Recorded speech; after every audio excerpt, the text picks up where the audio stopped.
சட்டமன்ற தேர்தல் முடிவுக்கு பின்னர் இரு அணிகளாக அதிமுக எம்எல்ஏக்கள் செயல்படுகின்றன. இது தொடர்பான கூடுதல் விவரங்களை எமது செய்தியாளர் மாணிக்கம் வழங்க கேட்கலாம். வணக்கம் மாணிக்கம். அதிமுக முன்னாள் அமைச்சர் சி.வி. சண்முகம் 30 எம்எல்ஏக்களுடன் தாவேகாவுக்கு ஆதரவு என செய்தியாளர்கள் சந்திப்பில் தெரிவித்துள்ளார். அவர்களுடைய அடுத்த கட்ட நடவடிக்கை என்னவாக இருக்கும்?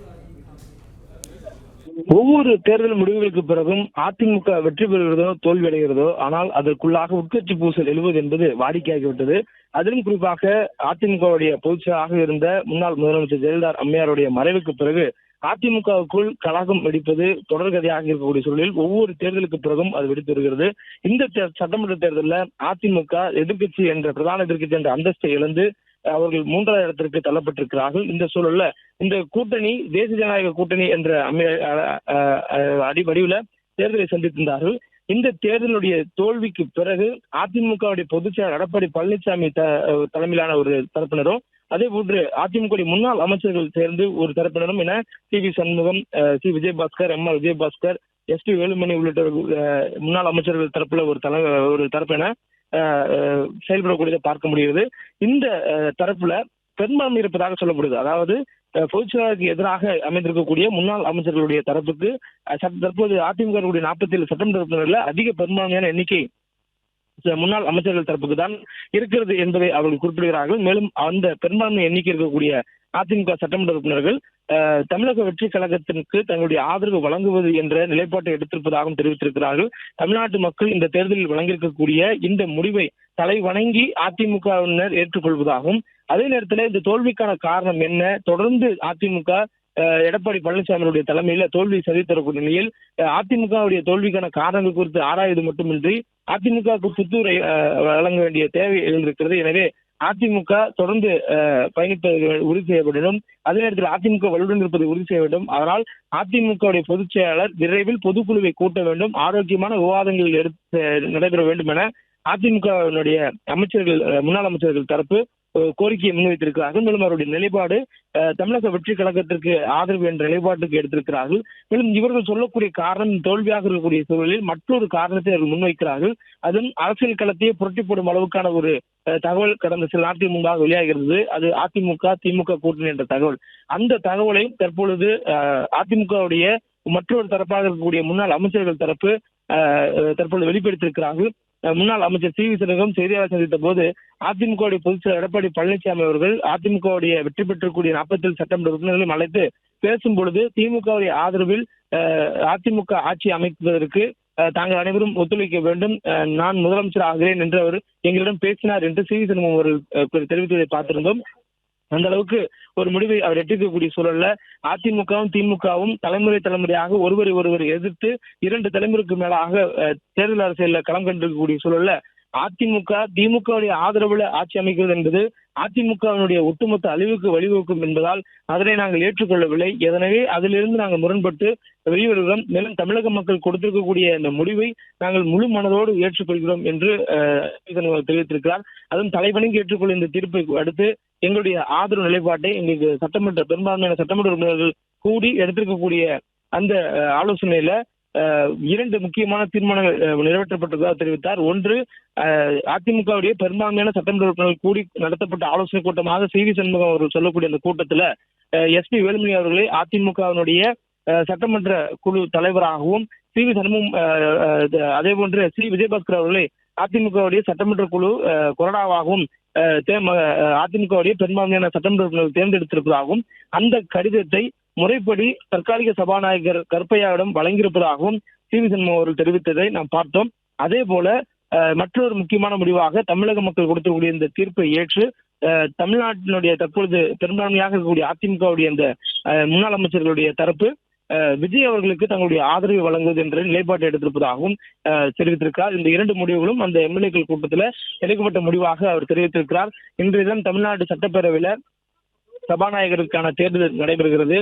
தாவேகா சார்பில் ஜே.சி.டி. பிரபாகர் அவர்கள் சபாநாயகருக்கும், அதே போன்று இந்த தேர்தலில் வேட்புமனு தாக்கல் செய்ய சூழல்ல வேறு யாரும் சபாநாயகர் தேர்தலில் போட்டியிடுவதற்கான வேட்புமனு தாக்கல் செய்ய சூழல்ல அவர் இன்றைய தினம் இந்த தேர்தலில் போட்டியின்றி தேர்வு செய்யப்பட்டிருக்கிறார். இந்த சூழல்ல அடுத்த தினம் நாளை தினம் பெரும்பான்மை நிரூபிக்க வேண்டிய ஒரு சூழல் இருக்கிறது. தமிழக வெற்றி கழகத்திற்கு பதவி பிரமாணம் செய்து வைக்கும் போது தமிழ்நாடு ஆளுநர் கொடுத்திருக்கக்கூடிய நிபந்தனை 13ஆம் தேதிக்குள்ளாக சட்டப்பேரவையில பெரும்பான்மை நிரூபிக்கப்பட வேண்டும் என்ற ஒரு நிபந்தனை. அதன் அடிப்படையில் சட்டமன்றம் கூடி நேற்றைய தினம் சட்டமன்ற உறுப்பினர்கள் பொறுப்பேற்றிருக்கிறார்கள், பதவி பிரமாணம் செய்து கொண்டிருக்கிறார்கள். இன்றைய தினம் சபாநாயகருக்கான தேர்தல் நடைபெறுகிறது. நாளை தினம் இந்த வாக்கெடுப்பு நடைபெறும் என்று சொல்லப்படுகிறது. பெரும்பான்மை நிரூபிப்பதற்காக சட்டப்பேரவை கூடும் என்று சொல்லப்படுகிறது. அந்த சூழலில் பெரும்பான்மை நிரூபிக்கக்கூடிய அந்த நேரத்தில் அதிமுக தற்பொழுது பிளவுபட்டிருக்கக்கூடிய முன்னாள் அமைச்சர்கள் தரப்பு தங்களுடைய ஆதரவை தாவேக்காவுக்கு வழங்குவதா என்ற முடிவு எடுத்திருப்பதாக சொல்லப்பட்டிருக்கிறது. ஏற்கனவே 120 என்று தேர்தலுக்கு பிந்தைய மற்ற கூட்டணி கட்சிகளுடைய ஆதரவை பெற்று தமிழக வெற்றிகளை மாற்றி அமைத்திருக்கக்கூடிய சூழலில் தங்களிடம் பெரும்பான்மையான அதிமுக சட்டமன்ற எண்ணிக்கை இருப்பதாக சொல்லக்கூடிய சி சண்முகம் தங்களுடைய ஆதரவையும் விஜய் அவர்களுக்கு வழங்குவதாக தெரிவித்திருக்கிறார். இதன் மூலமாக தமிழக வெற்றி கழகத்தினுடைய ஆட்சிக்கு அவர்கள் ஆட்சி நடத்துவதற்கு பெரும்பான்மைக்கும் அதிகமான ஒரு ஆதரவு கிடைத்திருப்பதும் இந்த தருணத்தில் வெளிப்பட்டிருக்கிறது.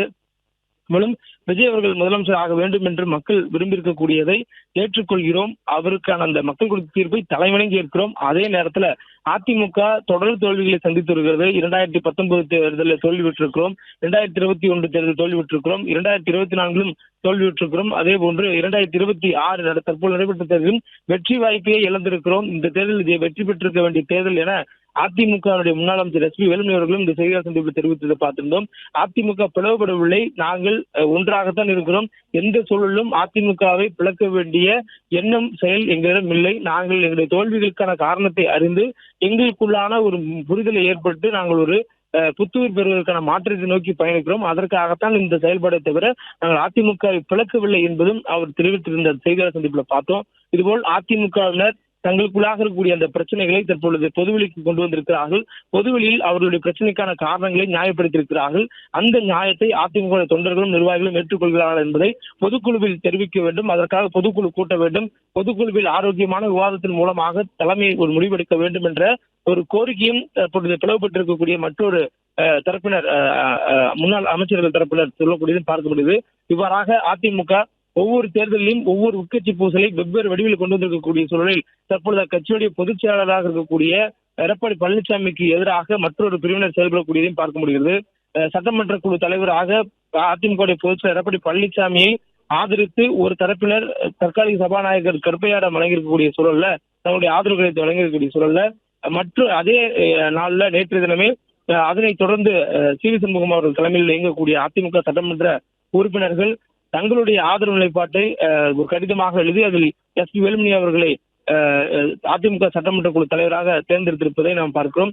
அதிமுகவில் எடப்பாடி பழனிசாமி அவருடைய அந்த இடத்திற்கு மாற்றாக தற்போது எஸ் பி வேலுமணி அவர்களை நியமிப்பதாக மற்ற ஒரு குழுவாக செயல்படக்கூடிய அதிமுக சட்டமன்ற கூட்டத்தில் தேர்வு செய்யப்பட்டிருக்கிறது என்ற தகவலையும் அவர்கள் தெரிவித்திருக்கக்கூடியதை பார்க்க முடியுது.